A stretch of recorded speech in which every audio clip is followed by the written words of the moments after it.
Good morning, student. Welcome back to online classes. I am Shashi Rohatgi. Before starting the remaining part of chapter 1, I want to remind you a concept map of transport of food and minerals in plants. Concept map of transport of food and minerals. Students, you know plants nutrients composed of minerals and water in soil and sugar, which is formed after photosynthesis. This water and minerals absorbed by root hairs in root by the process of osmosis and diffusion. Plant nutrients translocated by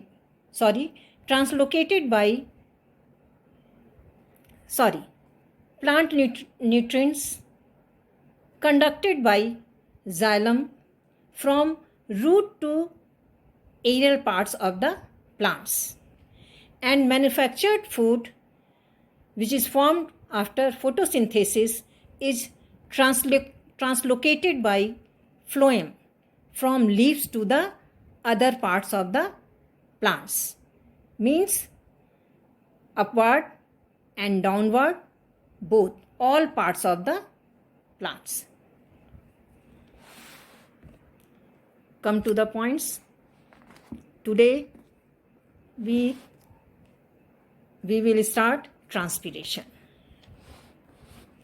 The loss of water in the form of water vapor through the stomata of leaves and other aerial parts of the plants called transpiration.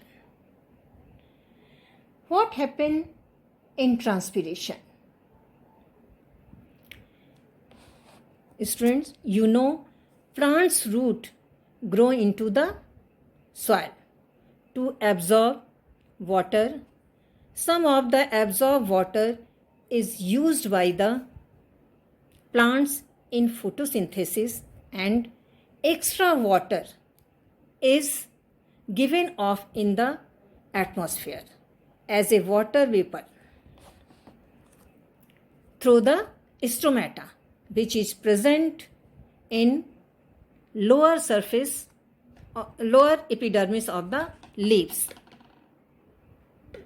Look, my hand, upper part is upper epidermis and this part is lower epidermis. Stomata is present lower epidermis of the leaves. Besides stomata, transpiration also occurs through lenticels. Lenticels is the tiny pores which present on the surface of stem, and cuticle. Cuticle is a waxy layer found on leaves. Follow?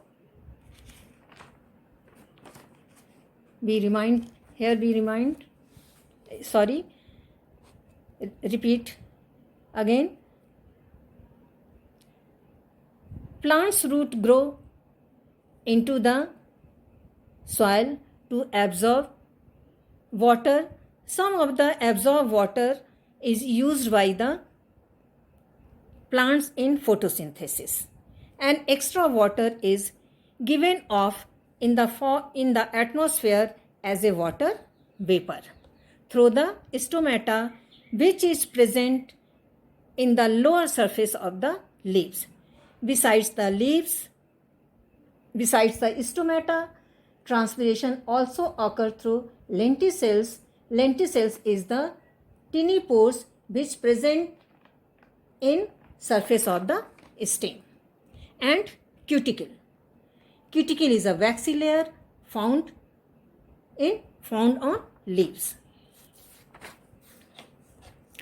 There is a direct relationship between the absorption and transpiration of water.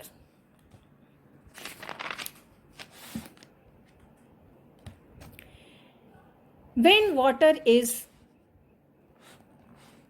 lost through transpiration, rate of absorption is high because more water is required. This creates a tension or pull, which is termed as transpirational pull. Due to this transpirational pull, the water moves from the xylem of the root to the stem and to the leaves. In previous class, you have studied structure and function of xylem. Xylem is mainly composed of soup tube, vessels and tracheids, which are long, hollow, cylindrical in shape and join end to end and form a pipeline which conduct root to the leaves. Look here, this picture. This is the root. Water moves from soil. This is the soil particles. You know, in between soil particles, water is present. So water moves from soil into roots. When transpiration occurs, absorption, when rate of transpiration high, rate of absorption is also high. And this create, because more water is required, this create a transpirational pull. This create a transpirational pull. Due to this transpirational pull, the water moves from the xylem of the root to the stem, then to the leaves. The structure of, the structure of xylem. Xylem is mainly composed of vessels and tracheids, which are long, cylindrical, hollow in shape and join end to end and form a pipeline which connects root to the leaves. As the amount of water in the root gets reduced, root hairs absorb more water. As the amount of water, when transpiration is high, absorption is also high, and as the amount of water in the root get reduced. Amount of water in the root get reduced. Root hairs in root, a fine hair-like structure is present. This structure is called root hair. Root hairs absorb more water from the surrounding soil by the process of osmosis. Thus, the cycle of flowing water in plants continues. Factor affects the rate of transpiration.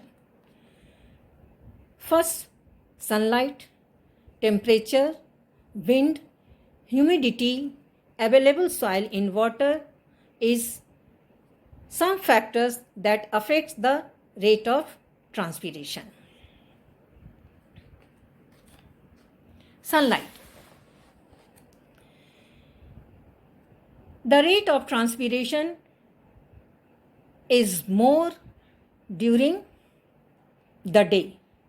Why?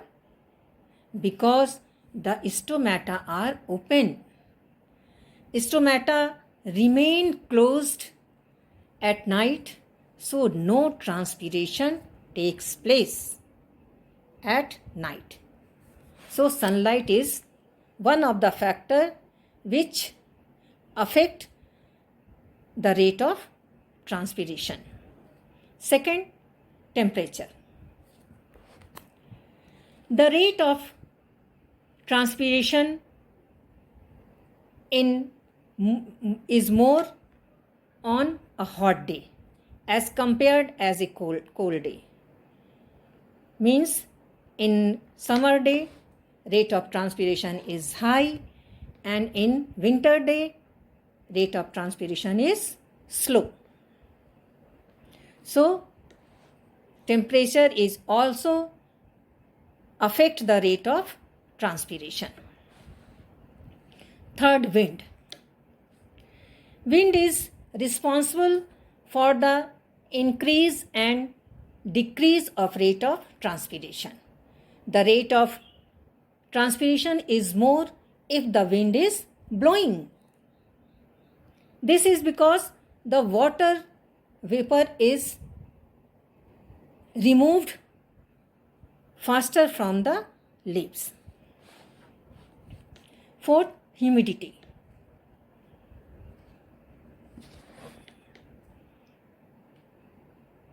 Humidity means when air contains more water. If the air is humid, the rate of transpiration is low. In rainy season, air is more humid, so rate of transpiration is low in rainy season. Available soil water. Available water in soil produces indirect effect on the rate of transpiration, because scarcity of water in soil makes the solution more concentrated. Due to this reason, less water enters by osmosis. If there is less uptake of water by root, the guard cells,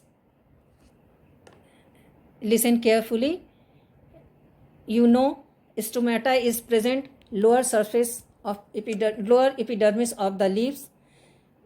It is pores like structure and surrounded by a cells called guard cells.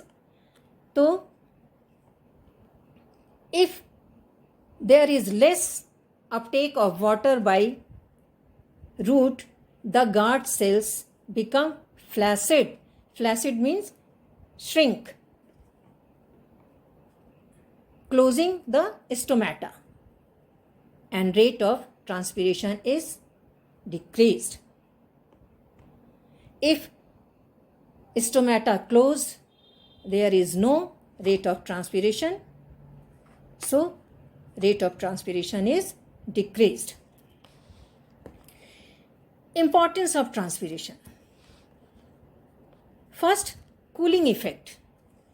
When there is rapid loss of water vapor from a plant's aerial parts, it brings down its temperature.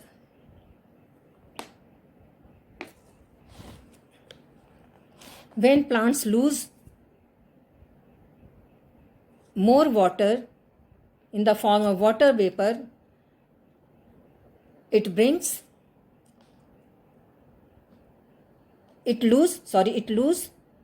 temperature.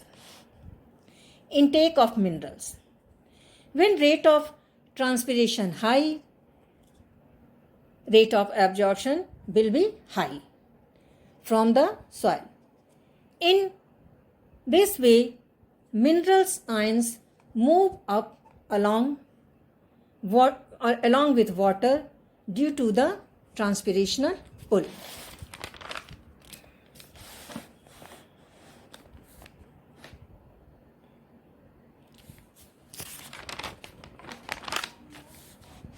Next, elimination of excess water. Plants absorb more water than it requires. Transpiration helps in removing the excess water. You know, some plants use some water in photosynthesis, and extra water lose in the form of water vapor to environment. Importance of minerals in plants. Plants need some minerals for their growth and development. They are called plant nutrients. Plant nutrients are two types: macro, big, nitrogen, phosphorus, potassium, NPK. Second, nutrients, iron, magnesium, zinc. Deficiency diseases in plants. Disease in plants are generally caused by the action of harmful bacteria and viruses. But when plants do not get sufficient amount of essential minerals,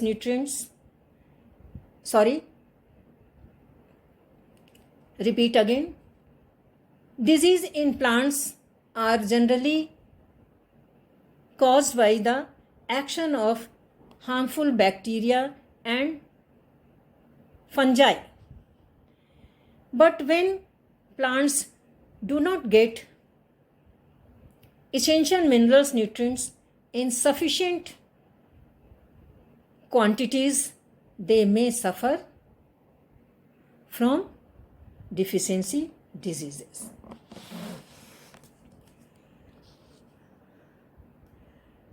Today, chapter 1 is finished.